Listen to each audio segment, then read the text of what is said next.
सूह एक ऐसा मर्द था जो औरतों जैसी शक्ल व सूरत रखता था। नर्म आवाज, नाजुक जिस्म और दाढ़ी के बगैर वो इसी जाहिरी भेस का फायदा उठाकर जनाना हमाम में औरतों का मसाज करता था। ये उसके लिए जरिया माश भी था और उसके दिल में छुपी ख्वाहिश की तकमील भी। कई बार जमीर ने उसे मलामत की, मगर हर बार वो अपनी तौबा तोड़ देता था। एक दिन बादशाह की बेटी हमाम में आई और मसाज के बाद उसका कीमती हीरा कहीं खो गया। शहजादी के हुक्म पर सबकी तलाशी ली जाने लगी। नसूह बदनामी और शर्मिंदगी के डर से एक कोने में छुप गया। जब उसने देखा कि कनीजें उसे ढूंढ रही हैं, तो उसने रोते हुए सच्चे दिल से खुदा से तौबा की और दुआ मांगी, ऐ अल्लाह, मैं वादा करता हूँ कि आज के बाद कभी ये गुनाह नहीं करूंगा, मेरी लाज रख ले। उसकी दुआ अभी खत्म भी नहीं हुई थी कि बाहर से आवाज आई, नसूह को छोड़ दो, हीरा मिल गया है। नसूह की आंखों में आंसू थे और दिल में इत्मीनान। उसने शहजादी से रुखसत ली और घर आ गया। नसूह जान गया था कि अब इस शहर में रहना मुमकिन नहीं, जहाँ की औरतें अब भी उसे चाहती थीं। उसने अपनी तमाम नाजायज कमाई गरीबों में बांट दी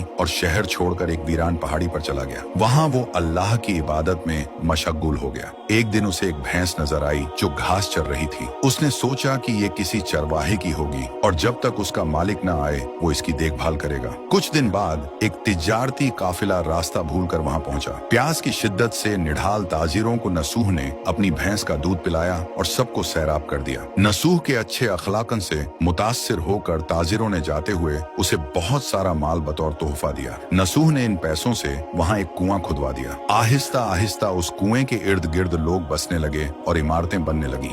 नसूह की नेकियों की वजह से सब उसकी इज्जत करते थे। नसूह की नेकी और शोहरत के चर्चे बादशाह तक जा पहुंचे। बादशाह उससे मिलने का बेहद मुश्ताक था, लेकिन नसूह ने बादशाह के पास आने से इनकार कर दिया। इस बेनियाजी ने बादशाह की मिलने की तलब और बढ़ा दी और उसने खुद नसूह से मिलने का फैसला किया। जब बादशाह नसूह की बस्ती में दाखिल हुआ, वहीं उसकी रूह कब्ज हो गई। चूंकि बादशाह बतौर अकीदतमंद नसूह के पास आ रहा था और रियाया भी नसूह की खूबियों की कायल हो चुकी थी, सब ने नसूह को बादशाह के तख्त पर बिठा दिया। नसूह ने इंसाफ का निजाम कायम किया और उसी शहजादी से शादी कर ली जिसके गोहर की वजह से उसे हिदायत मिली थी। एक दिन एक शख्स दरबार में आया और अपनी गुमशुदा भैंस का जिक्र किया। नसूह ने मुस्कुराते हुए कहा, तुम्हारी भैंस मेरे पास है और आज जो कुछ मेरे पास है वो सब उसी की वजह से है। इस पर वो शख्स कहने लगा, ऐ नसूह, जान लो, न मैं इंसान हूँ और न ही वो जानवर भैंस है। हम दो फरिश्ते थे जो तुम्हारा इम्तिहान लेने आए थे। ये सब कुछ तुम्हारी